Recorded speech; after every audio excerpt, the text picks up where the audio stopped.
Kita lihat artikel lagi ya. Ya. Ustadz Ferry Xiao dicekal masuk Amerika Serikat. Kemarin tuh ya. Apa rasanya dicekal masuk Amerika? Ngeri-ngeri sedap. Ya, jadi saya berdakwah di Amerika itu sudah sejak tahun lalu. Jadi tahun 2013 saya berjalan di West Coast ya, di pantai barat Amerika, di sekitar 10 kota di Amerika. Kemudian saya mengelilingi kota-kota itu sambil berdakwah. Dan tahun 2014 alhamdulillah mereka minta saya untuk di East Coast untuk menyisir bagian sebelah timur daripada pantai Amerika. Nah, waktu itu saya sudah sampai di Houston, kemudian saya dimasukkan dalam secondary room yang saya pikir adalah sudah biasa gitu kan ya. Karena kenapa? Karena pas pertama kali saya ke Amerika pun saya juga masuk ke secondary room. Tapi saya pikir ini paling cuma 2,5 jam interview biasa, tapi ternyata tidak. Ternyata mereka lebih daripada interview. Nah, setelah kemudian mereka menyampaikan segala sesuatu itu, ternyata saya dicekal dari pelanggaran visa. Jadi mereka menganggap bahwa ketika saya berada di Amerika di tahun lalu saya dianggap melakukan kerja sehingga visa turis itu menjadi batal. Nah, sehingga seluruh visa-visa saya dibatalkan dan saya dipulangkan ke Indonesia. Dan sejak itu nggak pernah nyoba lagi masuk ke sana? Saya di band 5 tahun di Amerika. 5 tahun? Biarin aja ya? Nggak ada masalah, mungkin ada waktunya mungkin saya ke sana mungkin untuk penaklukan Amerika kali ya. Wow, keren. Ada gambar berikutnya, Hokkaido. Hokkaido ya. Hokkaido saya berkunjung ke sana juga ketika tahun 2013, di situ ada guru saya namanya Ustadz Epi Taufik, beliau juga menjadi guru pertama saya. Agar Ustadz saya senang ya, menyenangkan Ustadz adalah bagian daripada ibadah dan kalau nggak kualat saya bahaya gitu kan ya. Jadi bukan terpaksa ya, jadi saya dengan senang hati pergi ke Hokkaido. Dan akhirnya bertemu? Alhamdulillah akhirnya Setelah bertemu. berapa lama nggak ketemu itu? Mungkin setelah 5 atau 6 atau 7 tahun kali ya nggak ketemu ya. Sekarang udah 7 tahun nggak ketemu? 7 tahun nggak ketemu semenjak Kalau hari sekarang? itu. Masya Allah. Serius 7 tahun? 7 tahun nggak ketemu. Oke, jadi saya ingin tahu ini Pak Ustadz ini benar nggak transfer dari Pak Ustadz Fatih? Iya. Kemudian? Dari Ustadz Fatih Karim ke Ustadz Epi Taufik. Nah, jadi kalau ini adalah yang tadi good cup, ini bad cupnya. Nah, loh. Karena kalau Ustadz Fatih Karim kan saya sangat enjoy ya ketika belajar. Tapi kalau sama beliau ini didikannya luar biasa keras. Jadi saya pernah diusir sama beliau, saya ingat sekali pernah diusir sama beliau gara-gara saya nggak bisa baca bahasa Arab. Gundul Mbak. Nggak bisa baca bahasa Arab dulu, pada waktu itu huruf hijaiyah aja saya belum hafal Mbak.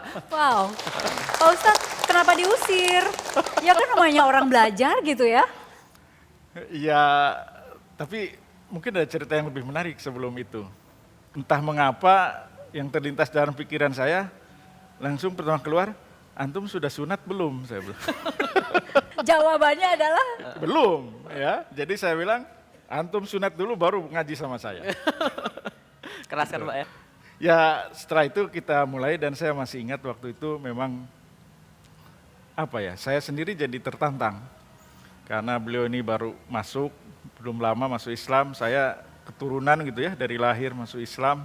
Tapi semangatnya luar biasa. Kita janjian jam 8 malam kajian itu ya, di kamar kos saya. Jadi suatu waktu pernah karena keretanya mogok, jadi singkatnya saya sampai jam 10 malam.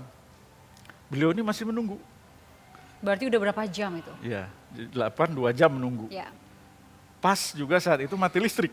Aha. Nggak jadi belajar dong? Jadi, kita jadi ngaji mulai jam 10 malam sampai jam 12 malam di kamar saya dengan 1 lilin. 1 lilin? 1 lilin penerangannya. Jadi luar biasa. Kan malu kalau gurunya lebih tidak semangat dibanding muridnya kan. Pak Ustadz Evi, sedikit aja. Ya. Ada momen-momen mengusir gitu kan. Terus ada momen-momen apa lagi kalau dikatakan Pak Ustadz ini cukup keras ngajarnya gitu? Sebenarnya ya, menurut saya itu paling ringan itu. Ada satu lagi, rapat kita nggak bawa data, suruh pulang. Jadi yang paling saya ingat daripada beliau adalah, Lik, jangan bicara kalau nggak ada data. Jadi itu sangat menancap pada saya. Jadi sampai sekarang ketika saya berbicara apapun, saya harus ada data.